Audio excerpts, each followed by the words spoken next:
From Tally to Cali. It's time to wake up. Wake up! Wake up! Warchant.com is your ultimate Seminole sports source. And this is Wake Up Warchant, presented by Vitamin Energy. The vitamins. The energy. Now here's Warchant.com's Aslan Hajavandi and Corey Clark.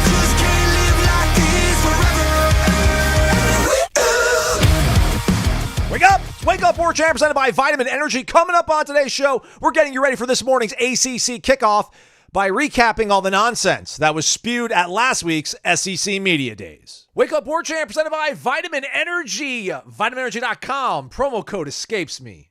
Somebody out there help me. It's Warchant BOGO, Aslan. Hey! Hey! Whose voice is that, everybody? It's Corey Clark, everybody. And yeah, he's right. Use the promo code WarchantBOGO, Warchant BOGO. Buy one, get one free. Use the promo code FSU1 over at warchant.com. Get 2 months of access for only $1 American dollar. Season is pretty much here, everybody. ACC Kickoff starts up today as you're listening to this. Can't wait, but let's just put our arms around Corey real quick and welcome him back. How are you, man? Corey, yeah. I'm good, buddy. I'm good. Thanks for asking. So, if true or false, I'm actually going to see you in Charlotte later today as people are listening to this. That is true, yeah. Woo! Yeah, that is true, my man. That is true. Warchant's coming correct. We're bringing a lot of folks. Bro, I think this is the first time in 5 years you and I are both going to be there, back together, like hanging out on Radio Row doing the thing.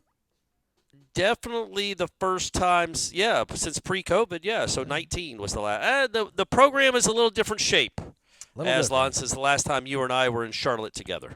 So we'll have to take this up to the highest levels of Florida State football to make sure that we get. I think they skimped us on somebody, but we're gonna have Coach. Let me get real quick here in front of me. I should have this all prepared for me. We will have Coach Mike Norvell, Darius Washington, and Joshua Farmer joining us from Radio Row. We'll try to get Patrick Payton as well. I think they'll probably be able to shoehorn him in some way. And we're also going to get Elijah Roberts from SMU and Haynes King, starting quarterback from Georgia Tech, also will be joining us. All right. So we'll figure out a way to break this all up. I'll probably just let you go solo with Coach and maybe like Farmer or something, and then I'll handle everybody else solo. So that we don't have to jump over each other, what have you. But that's a production meeting for another day, everybody.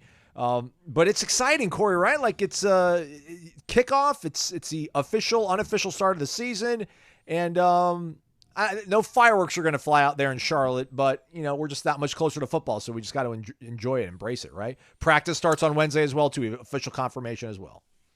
We do, yeah. Wednesday is the first day of practice. Monday is Florida State Media Day, which, look, we're going to be there. It's going to be awesome. We also get some people to ourselves, or just the local media. We get people to ourselves, like Aslan just said, but then the local media gets the Florida State players pretty much to themselves, we hope, we think. So it's not going to just be us sitting there with a bunch of ACC reporters at a big press conference. So we're going to have some exclusive type stuff from Charlotte. But otherwise, media days are pretty dumb in this day and age, in 2024. They don't make a ton of sense, only because I feel like they're just kind of for the networks, like the conference networks, the channels. Right. They're good for them. That's great content for a day, or for ACC for 4 days. But for our purposes, yeah, man, Miami goes on Wednesday. Clemson goes on Thursday. Those are really the only two ACC teams anybody that listens to this show cares about. And we won't be there for that because Florida State's already practicing.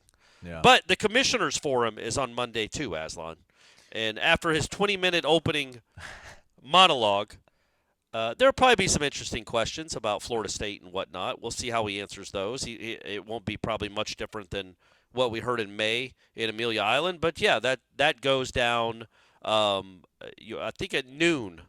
Okay. Maybe 1 o'clock. I think that goes down 1 o'clock today. So, yeah, we'll see what old Jim Phillips has to say. Yeah, so if Florida State wasn't playing a week 0 game, this would be a little bit, I don't want to say better, but it would have maybe more utility to you folks, because otherwise you're just going to get drowned in content for the next, 36 hours. But then at least the season starts up because, as Corey said, there's a local availability where just the local media is going to talk to Norvell and the players. Then we'll obviously have Jim Phillips with his State of the Union.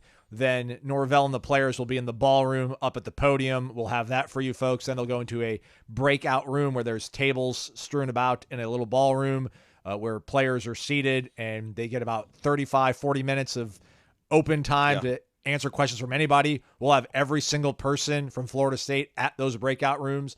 Jeff's going to have his show going on from there, so he's going to have players and coaches at his table. We're going to have players and coaches at our table. I'm sure you and Ira, or you and Jeff and Ira, will do some sort of stand-up. You and I are going to do a podcast, and you're going to need to digest all of that by Wednesday morning, everybody, because that's when the football team's going to start practicing. So, which is awesome, man. Yeah, it is really cool. It's here. It's arrived. The practice start. Obviously Florida State and Georgia Tech practice sooner than anybody else in the country because of the Week 0 game. But man, it's just awesome that it's here. Like they will actually be.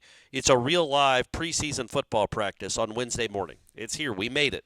We made it through the doldrums. We made it through the dark days, the dog days of the summer, and we have arrived at preseason football practice. And as I always say, and as long as Norvell is here, I will always keep reiterating this and reminding you folks, it's different here because we get to actually watch what's going on. So you don't just listen to a podcast of two dudes quoting what the regurgitating what the coaches are saying or what the players are saying. We see it with our own eyes, what's going on. And so that's why I feel like these podcasts, Warchant in particular, the message boards, I'm really selling it hard, gang. I'm really selling it hard. FSU but the message one boards, promo code, everybody. Absolutely. It's still $1, right? $1 For the first 2 2 months. months, something 2 crazy. months. Yeah, that's nuts. You need to join if you haven't already. Take advantage of that deal. But yeah, man, I think that's why it's so invaluable to listen to these podcasts and obviously more importantly get on Warchant because there's all these nuggets, there's all these practice observations that we get to see with our own eyes. It is not just regurgitating what a coach or a player said. It is actually getting to have observations on our own and tell you guys who's playing well, who hasn't played so well, and that's what makes this next month fun. It's not just getting to see stretching and then 2 hours later talking to a coach. We actually get to see every minute of practice. While we were away, the world was still spinning selfishly. And the SEC Media Days went down, Corey. And I know you're in a good mood and you're relaxed and you're probably all tan and everything right now, but oh yeah, man, you know me and the sun, just crushing it on that cruise. I don't know if the kids still call it catching strays, but it felt like Florida State was maybe catching some strays and maybe catching some heat from various voices within that SEC sphere. None other bigger than Greg Sankey. Now, Greg Sankey went on multiple different platforms while he was out there, Corey, but this one got a little bit more traction because it was picked up by our friends here over at On3. This is from the folks out in Alabama had Sankey on their desk, and they came right out the gates and were like, so what about Florida State and Clemson? Because the whole big thing with Sankey was talking about we're at 16, we're happy at 16, we're happy at 16, Corey. And I want to play you the soundbite from Greg Sankey that got some traction, not only in the SEC world, but also the Florida State fan base. Okay, so I will be a representative from Florida State. We don't like the ACC. We see the SEC as the best brand. We love the money the SEC brings in. We want to be part of the SEC. Well, we really had this great session, Mr. Where I talked about really focused on our 16, and our presidents have said very clearly we're not going to be entangled in legal issues around any consideration of expansion. So it's not a conversation. Okay. Yeah. And we're not going to take our pie and slice it into more pieces. We have to grow the pie. So that was not maybe the greatest. Is that how that was Greg Sankey's voice? Yeah, that's how he sounds like. He's very relaxed. I don't think bassy. I knew that. Yeah, very bassy. Wow. All right. Okay. Very basic. The thing is with all this, is I feel like you can go to circles nonstop on this because I feel like any end game that happens where Florida State ends up in the SEC, it'll be like, duh, it made sense the whole time. In any situation where they don't end up in the SEC, like, well, yeah, duh, it makes no sense. And I get it. He can't mention specifically that I'm going after schools and name these schools because he doesn't want to get his universities and his conference tangled up into problems here, Corey. But I think there's ways you can talk about we have an open eye to that we're not done at 16. We feel that we can grow bigger and better. He didn't say anything like that, but the pie comment is what got people a little bit upset, I guess. Did anything in that word salad or response catch your ear as being defensive or inflammatory? What's weird is I was on a boat, so I wasn't paying attention to Twitter that much. Good. But I did occasionally check in, and I saw that quote, And I saw the pie. We don't want to slice up the pie even more what it was, but I didn't. Did he just say something about legal entanglements? Okay, so he's got two things he's being told by his university presidents when it comes to expansion. First thing is, do not get us involved with anybody that's currently, don't get us involved in anything that's going to create a illegal entanglement, which would be talking to a school that doesn't own their grant of rights and is under contract with the conference. Yep. Well, that makes sense, right? Yes. Yeah. The second thing is to not, he says in another interview, don't use our money to add other schools to the mix. He's saying whatever we add needs to accrue value. He's saying we don't want to split our pie smaller. Now the point that's got picked up by some other folks out there is that, because Brett McMurphy reported on this maybe a year ago or so, but there's a clause in the contract with the SEC and the ESPN that no matter who this is a no matter who, but the SEC's got pretty strong assurances from ESPN that no matter who they add, they will still receive the same amount of money per school. So you can add Florida State, but, adding Florida State adds a slice to that pie. I don't know if that makes enough sense there, but that's the it does. What you're saying is it's not like if it wouldn't be a pie that's sliced up 16 times. Right. It would be the pie would grow. Yes. The pie would be bigger. Yes. So you're going from a medium pizza to a larger pizza. Yeah. Remember that old great the Yogi Berra quote? He had one of those yogiisms about a pizza. And he's like, I'm not real. They want. He ordered a pizza, medium pizza, and they said, do you want it 4 slices or 6 slices? And he goes, I'm not that hungry, so just make it 4 slices. Right. But it's the same amount of pizza he's eating. He's just Yogi was Yogi. But look, it's basically the portion of the pie is what that sounds like. The pie would be bigger. So yes, and it makes sense. Why would Georgia want to go down in money to add Clemson? They wouldn't. They would want to stay where they are or grow a little bigger. And again, this is the point I've been making. I know people know what's coming. I'm going to say it again. The SEC has no reason to want Florida State and Clemson right now. None. Unless they're going to the Big Ten. That's the only leverage that Florida State and Clemson really have. Because look at the SEC, man. It is a money-making juggernaut. It is the best conference in the country by far. Yeah. They have the most power. They have the most elite programs. But throw Florida State and Clemson into the Big Ten, and all of a sudden it's very, very even. And now ESPN doesn't want Fox to get 2 marquee brands like that, especially one in the state of Florida, which has a huge population and a lot of eyeballs to put on TVs. So that's where that's the next step is, I think, has always been the only way to the SEC is for them to do it as a reaction.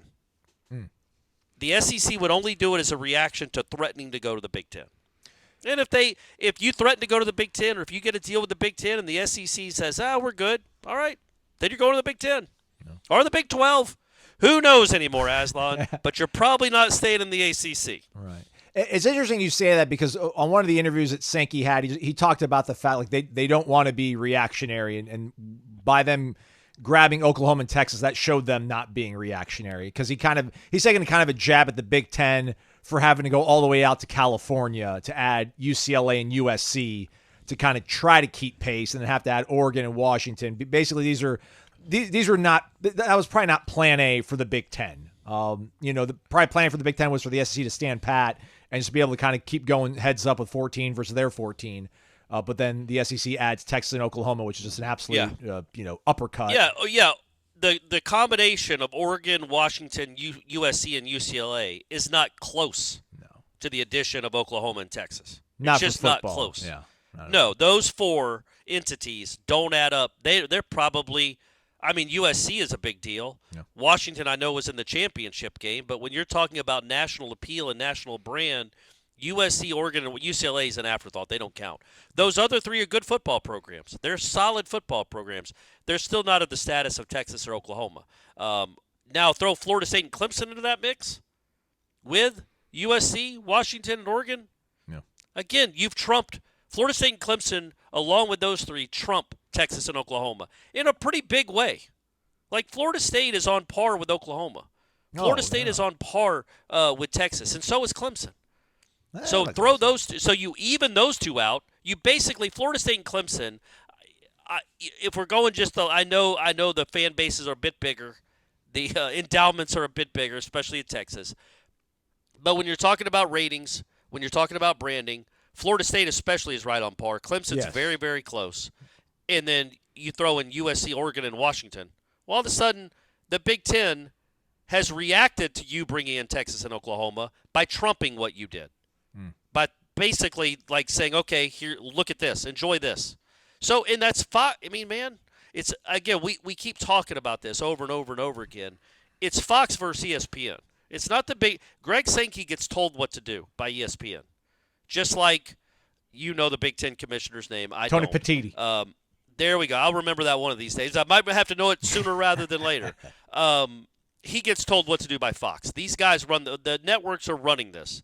Fox sees two entities like Florida State and Clemson floating out there. And imagine what they can do for those big noon kickoffs when Florida State is hosting Michigan or Clemson is at Oregon or at USC, and what that would do for their network and for their ratings or for the conference as a whole.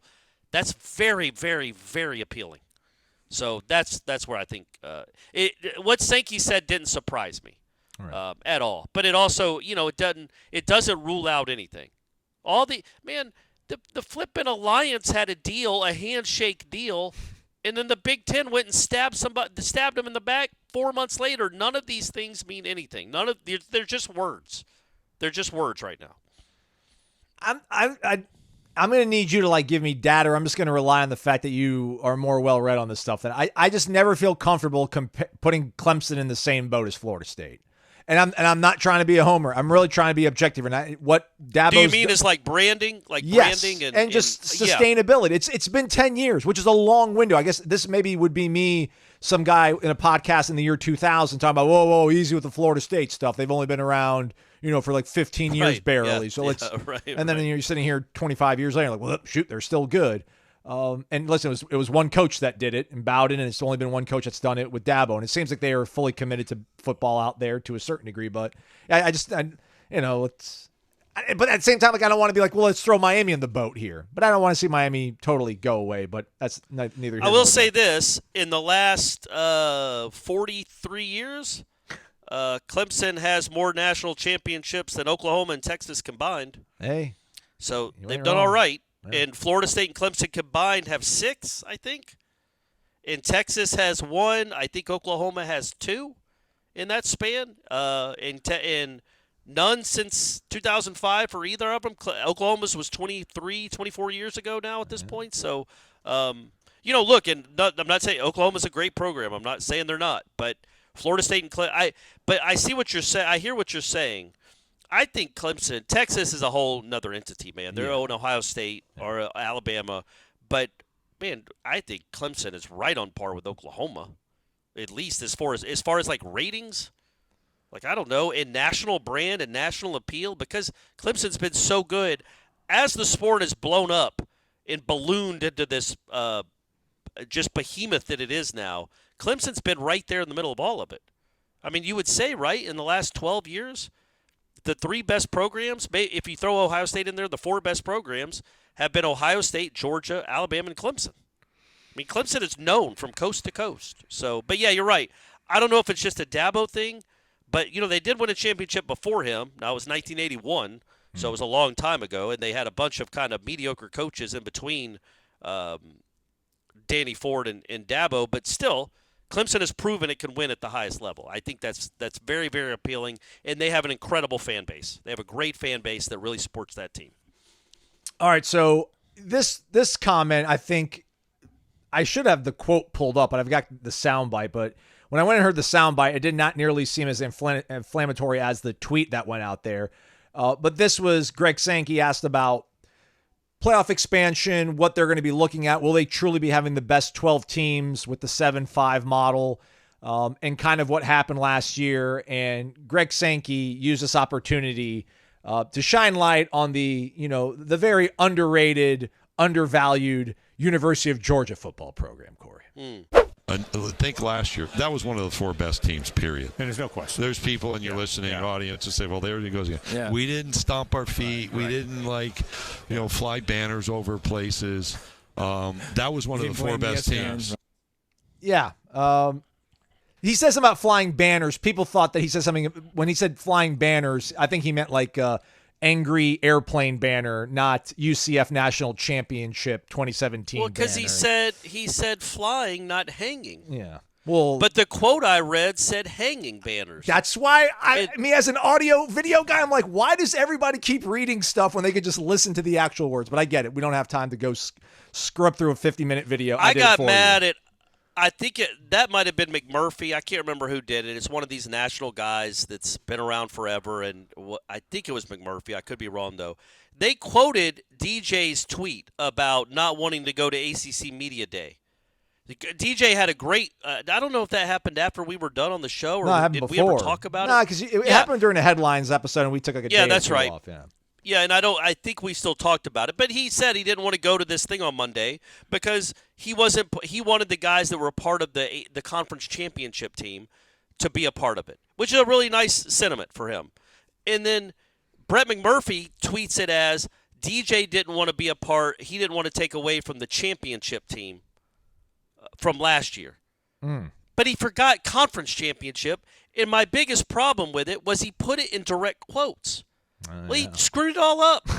Folks, for the record, and I've been doing this for 25 effing years, a direct quote, when there is a quote mark, there's words, and then another quote mark, means it is directly out of the person's mouth. You don't paraphrase. You don't omit words. You don't get words wrong. You can take out an but that's it. And my man, who's been doing it, I think, since I was a little baby, somehow, for some reason, took out the word conference and got the quote wrong, period, anyway. And it was written down.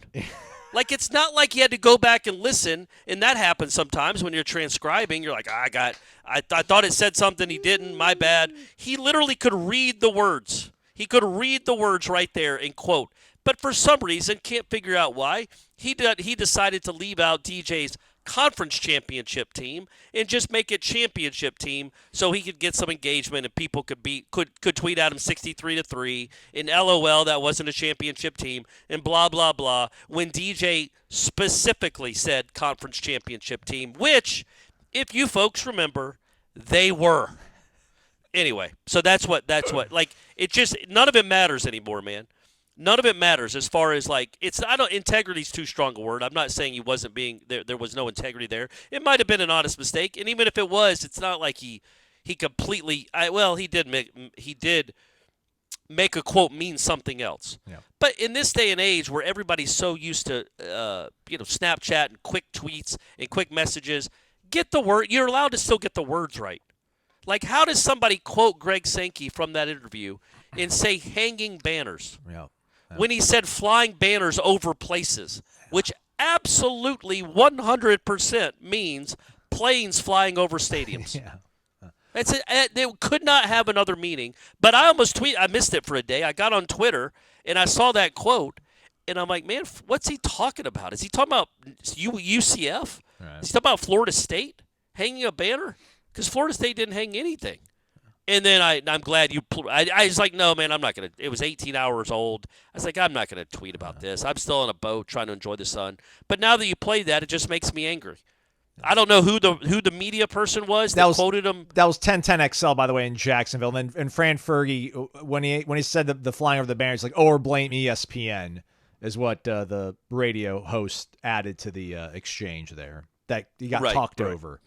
But again, also, it's so disingenuous. We weren't stomping our feet and blah, blah, blah. Man, I saw you go on national television the day of the championship game and dance like please vote for my team. Whoever wins needs to go. These teams aren't like each other. One is not like the other. Whatever he said. Sesame Sorry, Street Greg. I'm trying to paraphrase directly quote you. I'm trying to directly quote you. But don't sit there and say we didn't stomp your feet. You got your team in. It wasn't like you were shut out. Your conference wasn't shut out. There was only one undefeated team that was ever shut out of one of the big major conferences, and it was that team. So that's so disingenuous to act like they should have been stomping their feet because Georgia didn't get in. Georgia had their chance to get to the national playoffs. All they had to do was beat Alabama. They didn't. Florida State never even got a chance to go see if they could beat one of these teams. That's just dumb. It makes me want to be in the Big Ten.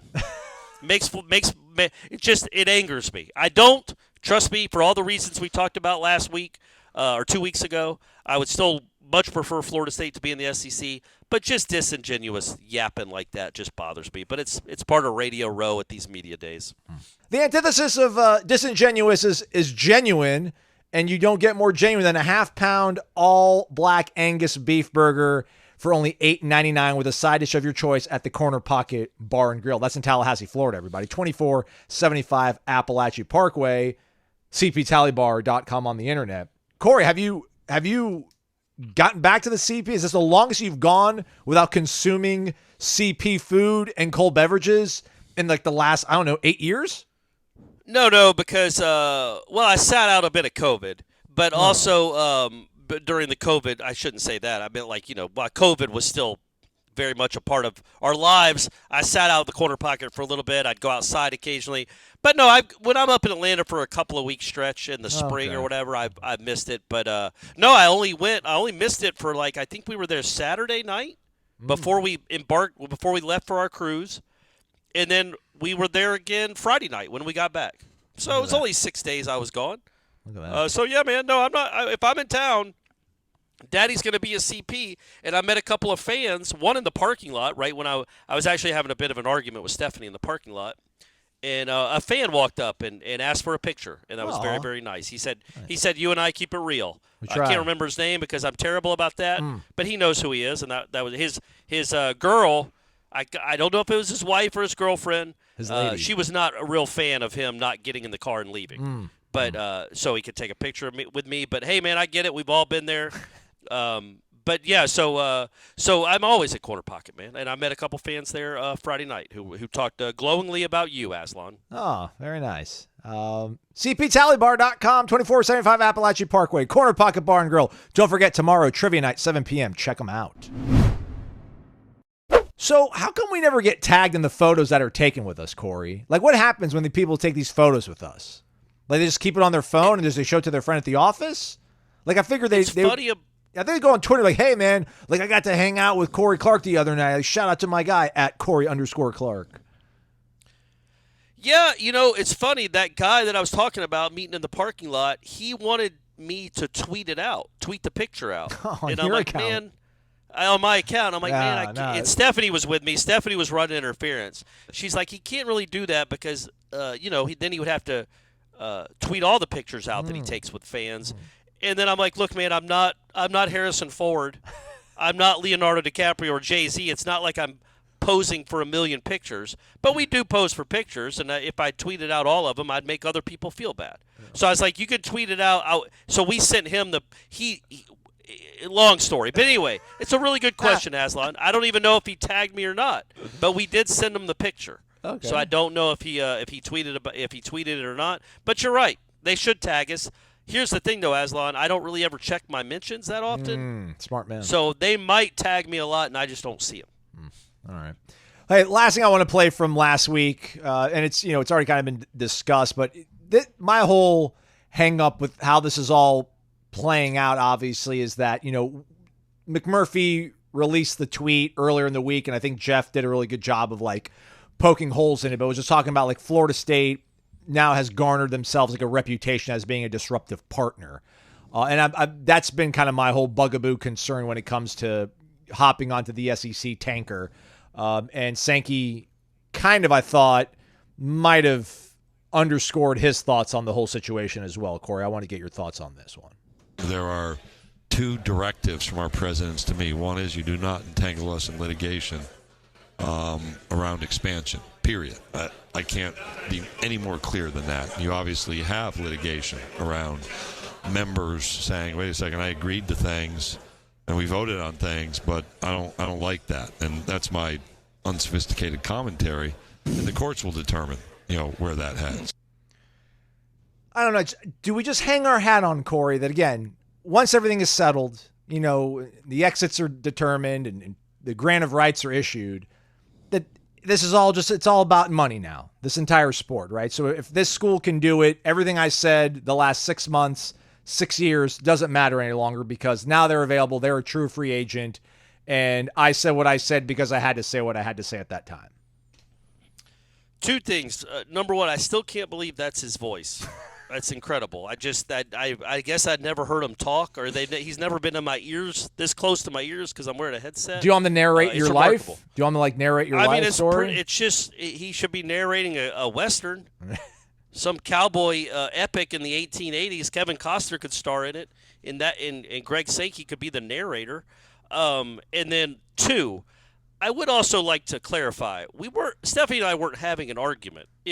We were leaving in separate cars, and it was a discussion about the next day. Okay. It wasn't heated. It was more like, no, but we said we would do this. No, you said. It wasn't like we were screaming at each other in the parking lot. I want to make that I didn't even pick up on that. No, that's total harmony over there in the Clark household. Yeah. That's what I wanted to make sure, but then I hear if people say, oh, they were having an argument in the parking lot at Quarter Pocket. Honeymoon's already over. What was that scene like? Yeah, so they just got back from the cruise. But, yeah, look, he can say the legal entanglement, and I know there was another tweet. Some sources said something about they didn't like Florida State because they weren't a good partner with the ACC. That was people were, had a jaundiced turning a jaundiced eye to that because Florida State looked like a bad business partner, quote unquote. I can't remember. It was an anonymous source, anonymous sourced quote in one of those articles, and it's like, come on, man, give me a break. Quit acting like it's apples to apples. Florida State would not be a bad business partner if they had a good deal. Like, they would be happily riding along in the train along with Vanderbilt, Kentucky, and Mississippi State if they got that kind of money. In every single football power in this country, every single one of them, there's probably 30 that y'all could think of. Most in the Big Ten and the SEC. Every single one of them, if they were in Florida State's shoes, would be doing the exact same thing because they want to be relevant for the long game, for the long haul, for 20 years, 30 years from now, not just in the next 2 or 3 years. They want to be relevant forever. So let's not sit there and act like Florida State is some rogue whiny, actor complaining. Yeah, it's like, come on, man, y'all would all be doing this if you had powers that be back 15 years ago that aren't even in the at the school anymore, many of them, and the commissioner's not even the commissioner anymore, that made this horrible deal. And the landscape has shifted even more than it had back then to a point it's been seismic. LSU, Washington, USC, Wisconsin, Georgia, Florida, Alabama, Auburn, Tennessee, name them. They would all be in litigation right now trying to get out of this albatross of a contract. So it's an anchor around their neck, and they're trying to get it off. And let's not act like Florida State is just being whiny and unreasonable, right? So that's what bothered me about what he's just saying right there, because it sounds like he's trying to take a shot at Florida State. It does. You signed a contract and you're not holding up your end of the contract. It's like, yeah, man, but the contract that was signed isn't sustainable. Florida State will cease to be a football power if it plays out till 2036 like this, and you know that.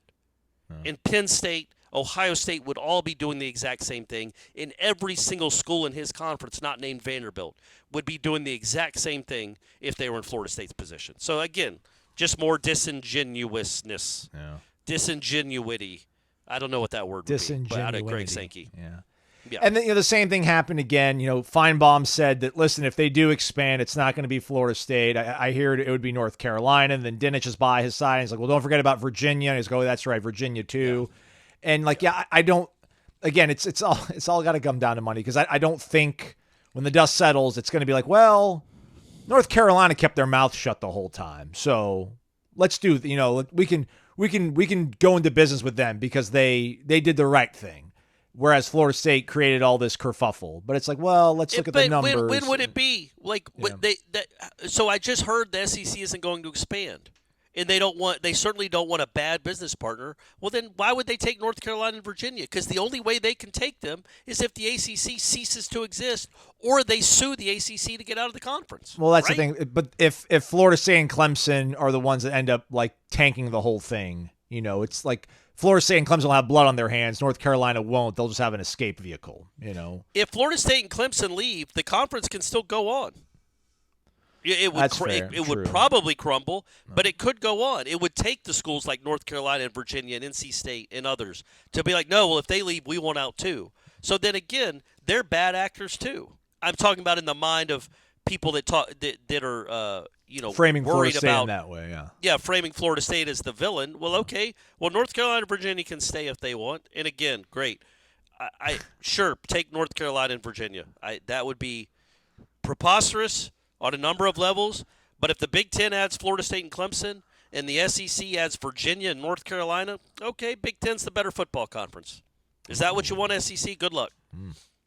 By the way, Greg Sankey is from Auburn, New York. So. Oh, all right. Okay. Not sure he I didn't know there was an Auburn, New York. I didn't either. But that's what Wikipedia told me. And we're going to take them at their How old face is value. They don't have that part popped up on the front of the screen. 64 he was born in, but we don't have the actual day and date. So he's 64. He's 60. He was born in 1964, so he's 60 then. Oh, okay. So he's 60 years old. All right. Okay. It must have grown up a huge college football fan from Auburn, New York. Absolutely. Right? Went to Utica, sounds like. Yep. Did some time in Utica. Cayuga Community College. Went to SUNY Cortland. So, yeah. Just basking. Yeah, all those football powers. Yeah, he grew up on the sport. He loves it, obviously. All right. Pivoting. Again, we'll be in Charlotte. We're in Charlotte as you're listening to this. So, plenty of football all day on all channels, all content tentacles. That's warchant.com.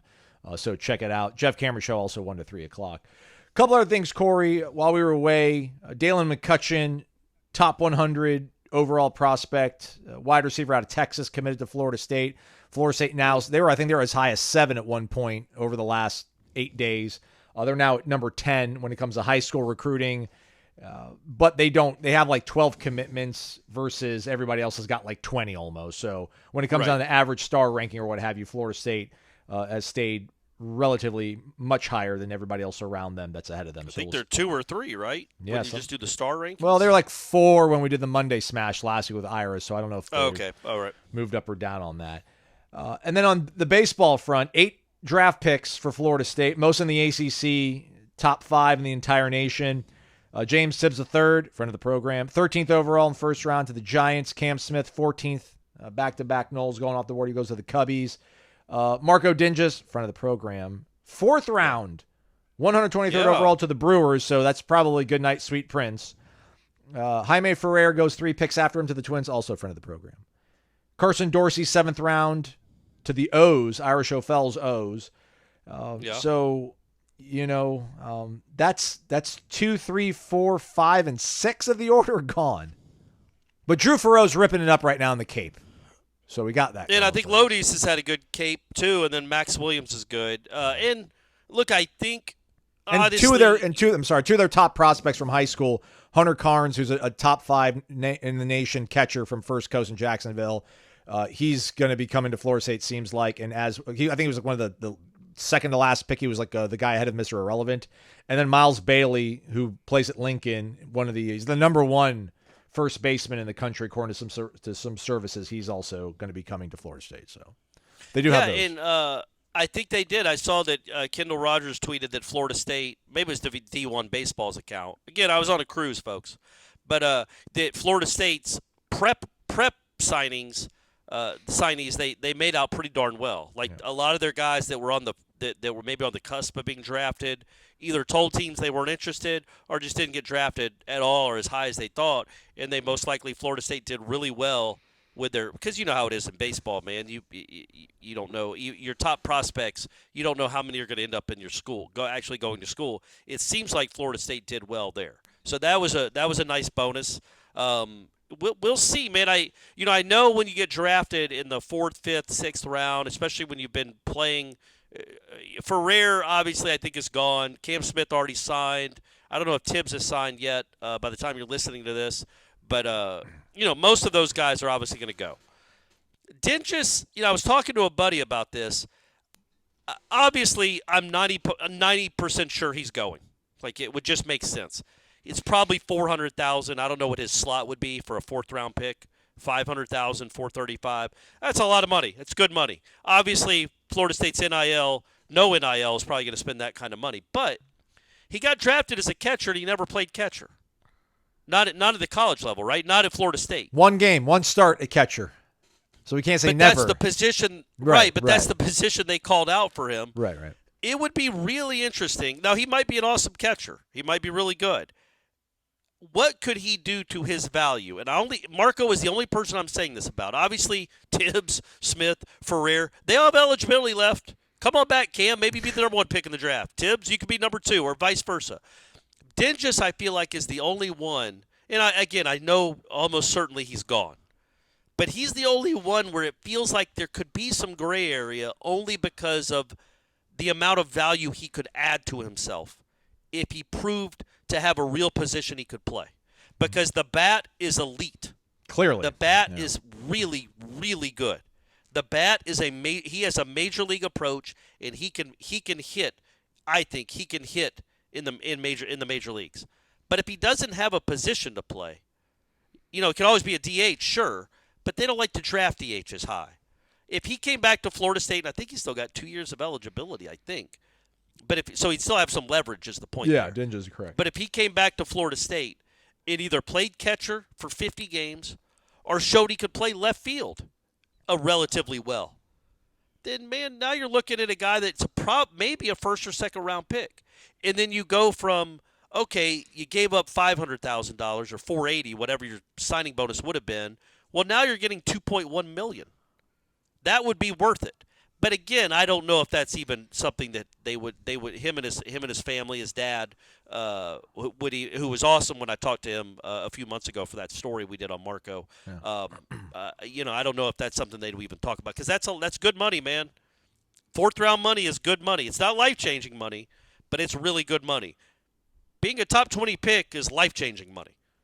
But I don't know if he could be good enough in a defensive position to even ascend that high. Any of that make sense? No, I'm with you. My question though is like if his WAR was just flat, like it was just a 0. If he was the starting catcher on Florida State's top 4 national, semifinalist team this past year, where do you think he would have gone in the draft this year? And I know you're not a big draft Nick, but he wasn't a good catcher. Is no, what you're saying? Yeah, let's just say he's just a average catcher, just an average catcher for a Florida State team, and he put up all these stats. With his bat, obviously. Everything else stays the same. Yeah, as long as he's not a defensive liability, if he's just an average defensive catcher, then yes, he's second round probably pick? a top second round. Man, I love that bat. I absolutely love it because he hits the ball to all fields and he hits the tar out of it. Yeah. So I think that guy is a major league hitter, and also you got to remember, scouts and baseball teams will be like, okay, if he's an average catcher, when he's working with us every day, and we get to work with him for the next year and a half on his defensive ability and his defensive fundamentals, we might make him a decent catcher. And if he's a decent defensive catcher to go along with that elite bat, this is absolutely worth a couple of $1 million to invest in him. But yeah, I don't know.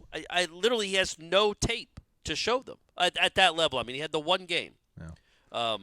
If he had 50 games to show him, if he could prove he was a decent defensive catcher, or a decent left fielder, just somewhere to play him in the outfield, or in the field, period. Then I think he at least goes up 2 rounds.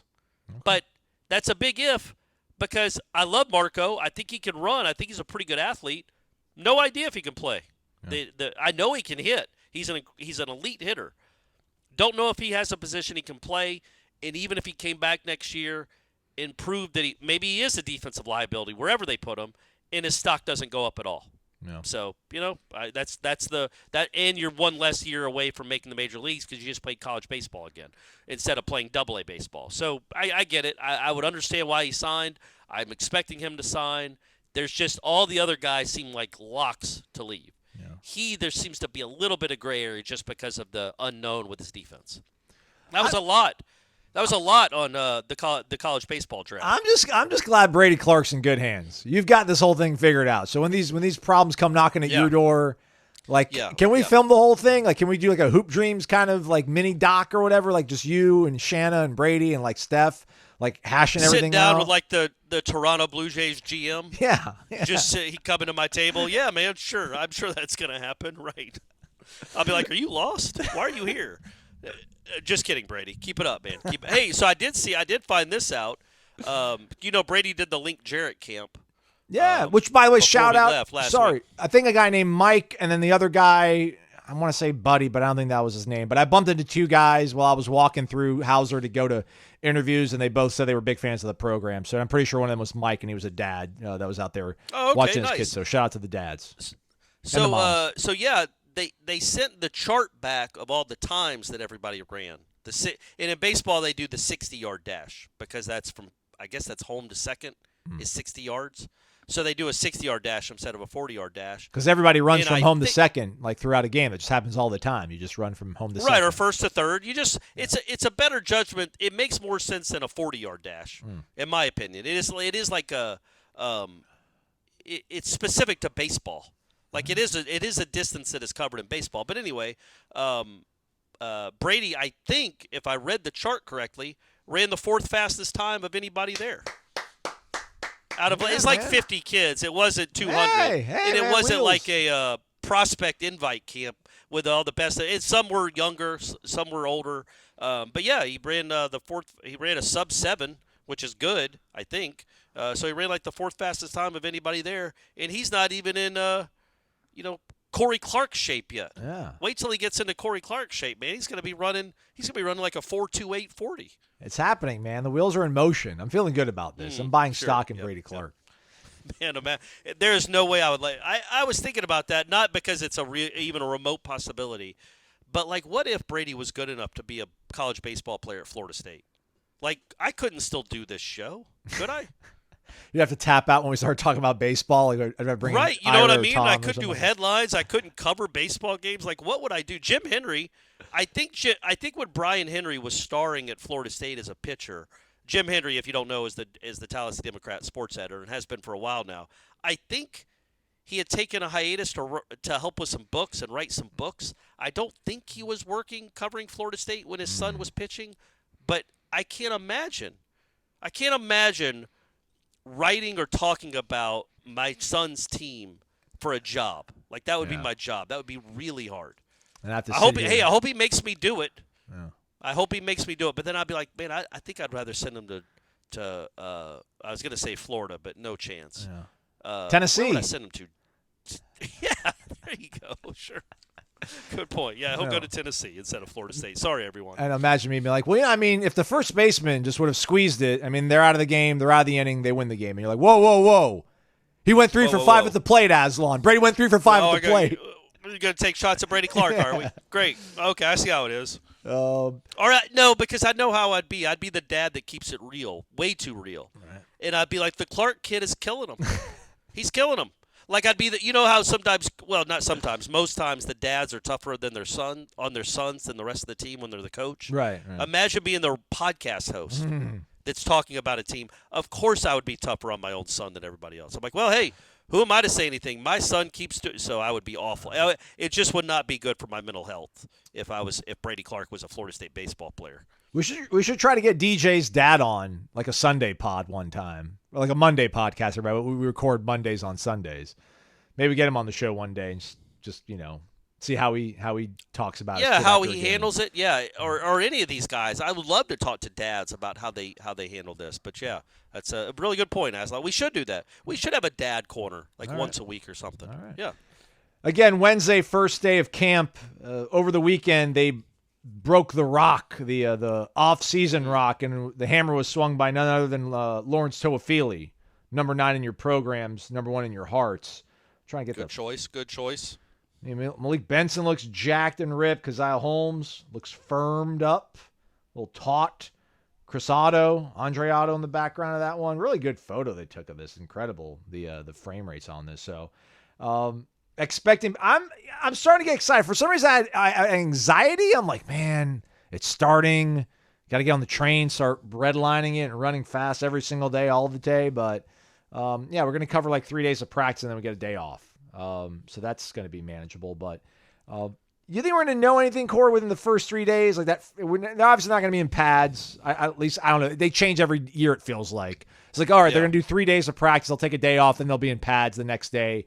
But then it turns out they were in pads like day number 3 or whatever. Not to jump too far ahead, because obviously Wednesday is going to be really fun, and then Thursday pod's going to be really fun and informative, everybody. But will there be enough of the things that you've kind of circled on your bingo card for Florida State to make it big in 2024 that clarity will start coming into focus on those first 3 days? Will you allow yourself to at least think it, or are you going to keep the cards close to vest until, I don't know, after they get back from UNF? No, yeah, I think UNF that's like the 10th and 11th practices, maybe. I think somewhere in that neighborhood. I think that's more realistic. I don't know that you can make any declarations 3 days in, especially without pads on. You can make some observations and some projections, but I don't think they're declarations yet. I don't think they're absolute fact. Like, okay, this kid has taken a step up. He's going to be a big-time player for this team. Somebody that's unexpected, I'm talking about. I'm not talking about, like, DJ or Toafili or A.Z. Thomas. Somebody that's unexpected. If they have a good first 3 days of camp, that would be nice. You can project, okay, I like what I'm seeing there. But we don't really know till the pads come on. We won't really know anything. But it'll be nice to see some guys, see if some guys stand out that maybe, get a foot in the door, where they can become a real player for this team. That's what, because we know, the top 40, man, we know the majority of them, right? We know the majority of the two deep. There's only a few battles. Wide receiver, again, I'm going to keep harping on that. That's a big one. Linebacker. But there's just a few battles we're looking at, right? And I don't know that anything can really be decided it won't be decided the first 3 days, much less it won't be decided the first couple weeks probably. Which sounds... But hey, stay tuned. Yeah. Stay tuned, man, and read our observations and listen, because we will tell you what we like. Yeah. Well, I'll tell you, this guy really stood out. So will Aslaw. That guy looked awesome. Yeah. Or that guy didn't look as good as I was hoping he'd look. That stuff, we'll keep it real with you folks. That's what we do. That's our pledge to you guys. Which sounds the least crazy after all these practices are done? If somebody would say Azareye'h Thomas is not the best defensive back, Darius Washington's not the best offensive lineman, or Malik Benson's not the best wide receiver. Which would sound the most crazy? Least crazy. We want to do most. Least crazy. Sorry. Least crazy that would be Darius. Again, it's 3 days in, and it's hard to judge O-linemen without pads on. So I think that would be the least crazy. The most crazy, I think, would be Azareye'h. Because I think I think we'll see. Me and Shaheem looking at you. Me and Shaheem looking at you right now, Corey. We're looking at you. But I think Azareye'h is a potential day 1 draft pick. No, he is. Certainly day 2 draft pick. I think there's a lot there. That potential is in there, and I'm looking for him to be, like he was for most of the spring, the best defensive player on the field. That's what I'm looking for. All right, folks, check out warchant.com around, let's say, 10:50 a.m. Or at least when the videos start dropping. But I'm sure one of the 5 of us that's going to be there is probably going to live tweet what Norvell's saying in that media availability with the local folks.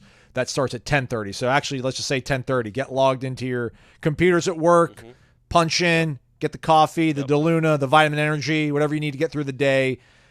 Get a good hour and a half under the belt from 9 a.m. to 10:30. Then 10:30, just Warchant owns you, giving you all the content that you need to know. Jeff Cameron Show, 1 to 3 o'clock.